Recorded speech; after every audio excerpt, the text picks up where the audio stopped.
já limpou o mapa de calor lá. Para não dizer que limpou tudo, ficou alguma coisa aqui na região dos 64, 71, mas basicamente já limpou. Já limpou toda a liquidez que nós tínhamos ali em amarelo. Então eu não posso mais ficar olhando nessa semana. Semanal já foi. Aí o que, é que eu vou fazer? Vou baixar para outros períodos. Eu vou baixar aqui para um período de 3 dias. E sim, o que tem aqui no período de 3 dias ou vai buscar 64 ou vai buscar as outras liquidez lá embaixo.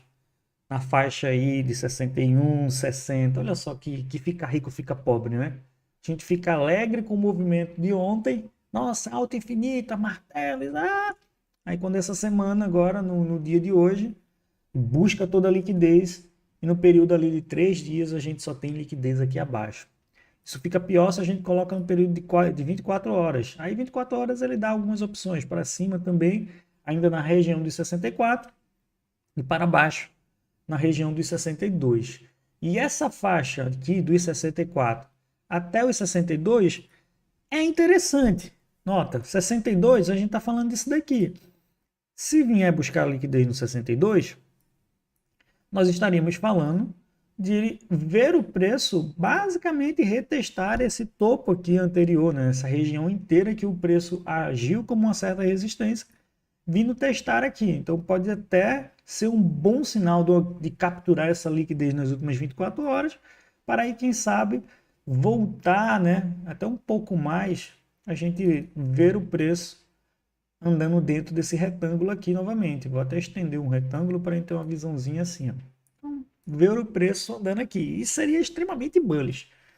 Para o meu viés, seria extremamente positivo. Até porque eu posso colocar um canal paralelo nessa região.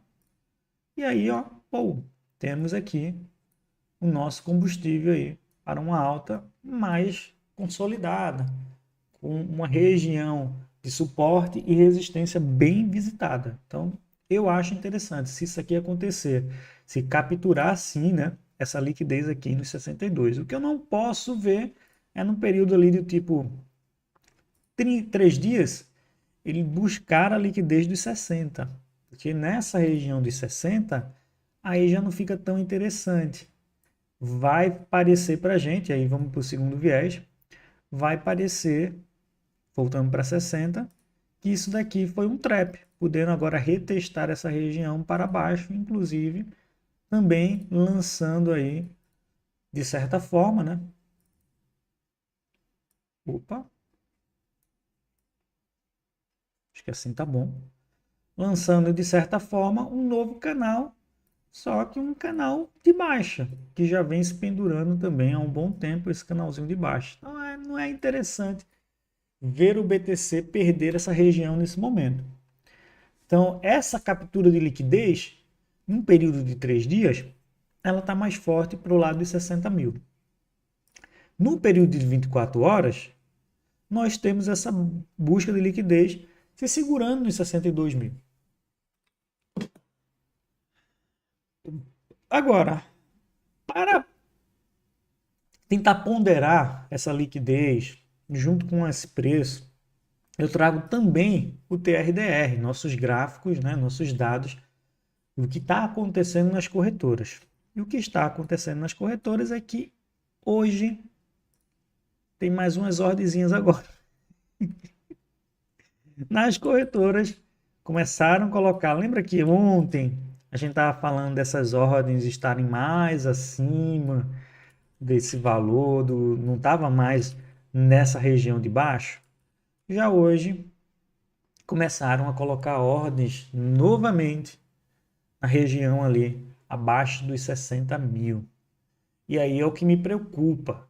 Temos liquidez no mapa de calor no período de 3 dias para ser visitado na faixa dos 62 mil.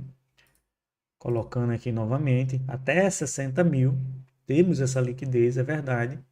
E agora também temos ordens na corretora nessa mesma faixa, dos 56, 57 até 53. É verdade que esse é um período de 6 horas, que daqui a pouco essas ordens podem sumir. Essas ordens elas não quer dizer que ficam aí toda hora. Inclusive, durante a live pode até aparecer alguma ordem, isso acontece quando a gente está em períodos maiores. Períodos menores não são tão confiáveis, mas mesmo assim, olha a quantidade de ordens que nós temos aqui em períodos menores. Ó. Tudo isso daqui. Ó. Nós estaremos falando aí dos 58, vulgo 60, até 50 mil dólares. Então a galera está posicionando ordens nessa região. Só que para passar por essa barreira, tá vendo que tem uma linha bem fraquinha aqui, assim, verde? Isso aqui também são ordens de compra, só que não tão ordens tão importantes. Né? Age mais como preço na volatilidade do movimento do preço. Então temos aqui algumas barreiras antes de vir consumir essas ordens. Isso pode acontecer. Mas eu não estou tão pessimista para falar a verdade, não. Eu estou bem otimista, ainda sigo otimista, porque a minha visão não é uma visão diária e intradiária. A minha visão é uma visão semanal. Então isso aqui é a longo prazo. Eu estou dentro dessa região aqui. Então, eu imagino que a minha linha de tendência no semanal ainda permanece intacta, que é esse cara aqui. E sim, o BTC está reagindo positivamente, né? Diga-se de passagem, ó, olha esse período aqui do nosso martelo, somado agora com esse bebê abandonado aqui. Aqui embaixo, a gente também fez um martelo. E a gente subiu até um certo período aqui, esse candle, e depois a gente voltou e fechou um pouco mais abaixo. Então isso aqui ainda, daqui que fecha a semana, pode estar fazendo um movimento interessante de alta, o que vai me deixar bem mais confiável para o movimento. Lembrando que hoje é segunda-feira, fechamos ontem. Ainda tem aí terça-feira, que é o último dado que eu acredito que está disponível aqui na movimentação. Deixa eu ver aqui. BTC.D não, total. O último dado disponível dessa semana é na terça-feira. É quando a gente vai ver, na verdade tem aqui os jobs também que ainda vai acontecer, acho que é amanhã, né, terça-feira, com toda certeza. E também tem ali o pronunciamento do Fed. Então, basicamente, só temos isso para se preocupar. Acabou o calendário? Não, lá na frente a gente vai ter no dia 3 também o PMI.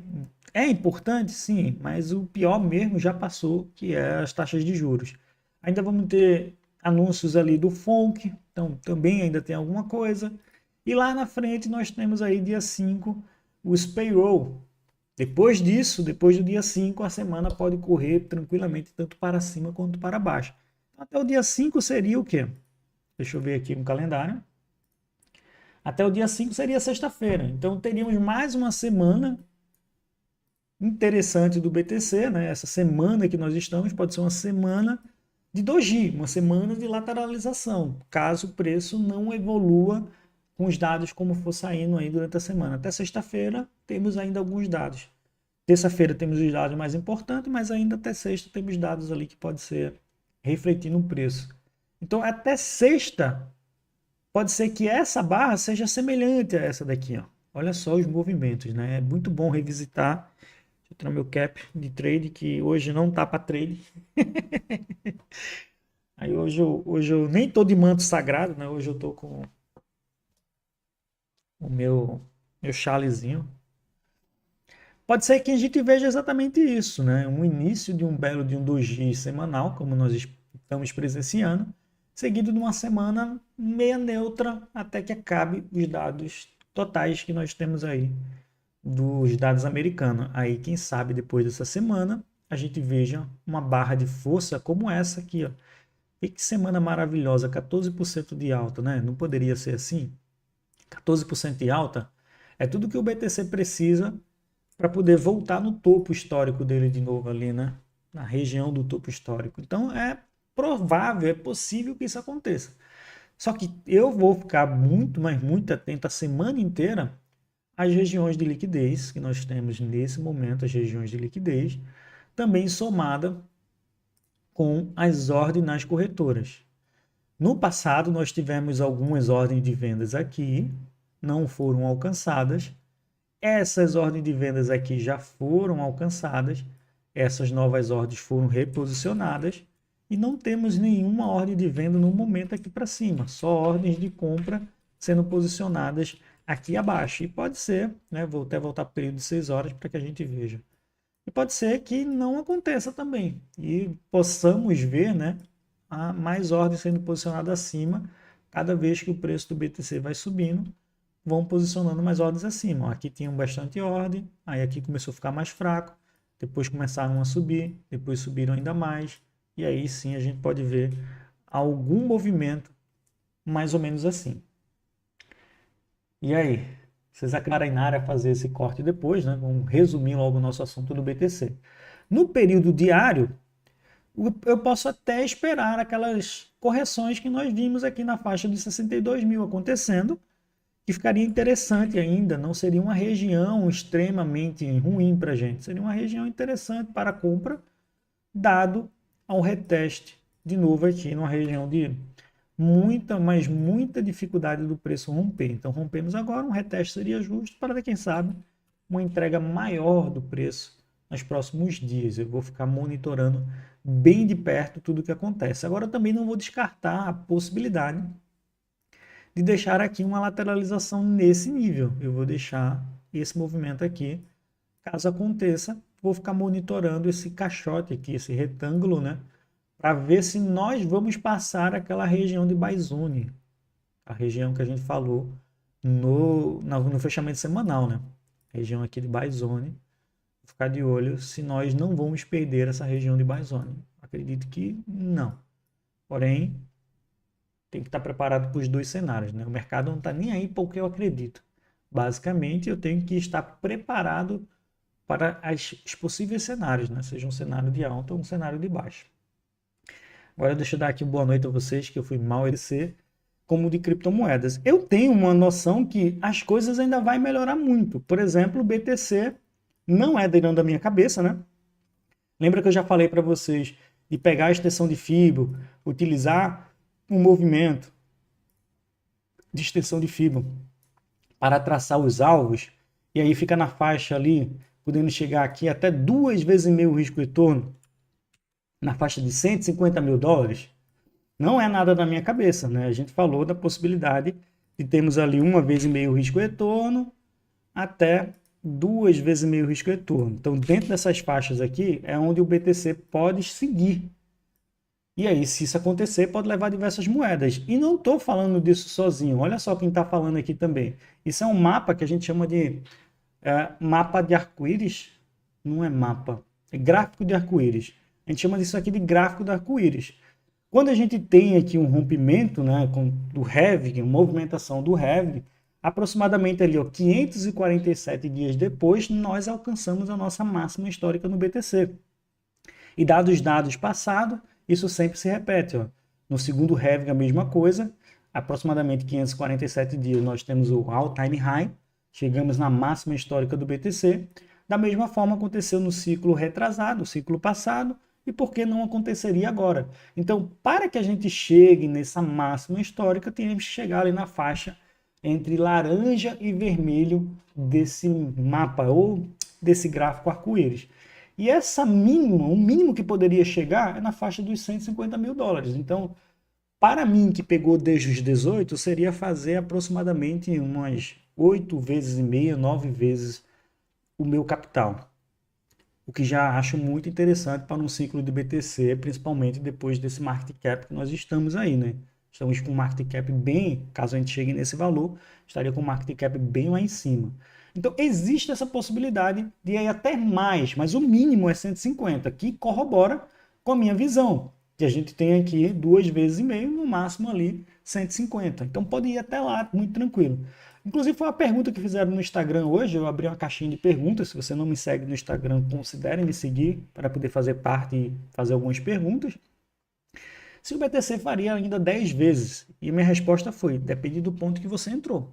Se você entrou nos 16, 18 mil dólares, como eu entrei ali de 15 até 18 mil dólares, com toda certeza ele vai bater 150, 180 ali fácil, porque o mínimo dentro do gráfico arco-íris seria bater ali os 150 mil dólares. Agora, se você está pegando daqui para frente agora, é muito difícil, né? Que você venha fazer 10 vezes. No máximo você vai fazer ali 1,5 vezes, 2 vezes, no máximo estourando. Então, depende de como você pegou. O momento certo de pegar foi desde o ano passado. O ano passado inteiro, quem se posicionou tá rindo à toa, literalmente agora, se é que não já vendeu, né? Mas seria na faixa aqui, ó, dos 16, 18, nessa fase de acumulação. E é por isso que eu falo muito, né? A gente explica aqui nos nossos educacionais, eu sempre trago a visão de como se posicionar para que você não dependa, mas que você aprenda. E aí, se você tivesse se posicionado por aqui na faixa dos 19 mil, ó, teria feito ali, ó, caso chegue lá, né, nos 150 mil dólares, 6,7 vezes. E caso a gente veja ele chegando um pouco mais, né, batendo até, quem sabe, 3 vezes, 8 vezes. Então, ainda existe essa possibilidade do ciclo do macro, né, vindo buscar do fundo até lá em cima, a gente bater 10 vezes. Se a gente pegasse, por exemplo, o BTC na faixa ali dos 15 mil dólares, com toda certeza, você faria aí mais 10 vezes aqui, chegando em 2 vezes. Daria bom para a gente, mas não é todo mundo que conseguiu se posicionar, a grande maioria deixa para se posicionar quando o BTC já está, né? Nossa, agora o BTC, saiu notícia. Infelizmente, as pessoas tendem a agir como manada, não se posicionam antes e aí deixam para fazer depois. Então, a visão do BTC para mim ainda segue forte. Acho que a gente bate 150 mil, ainda mais analisando esse mapa do arco-íris, que também confirma a minha visão, inclusive já segue aí o Kim, esse cara é muito bom. Quintim, ele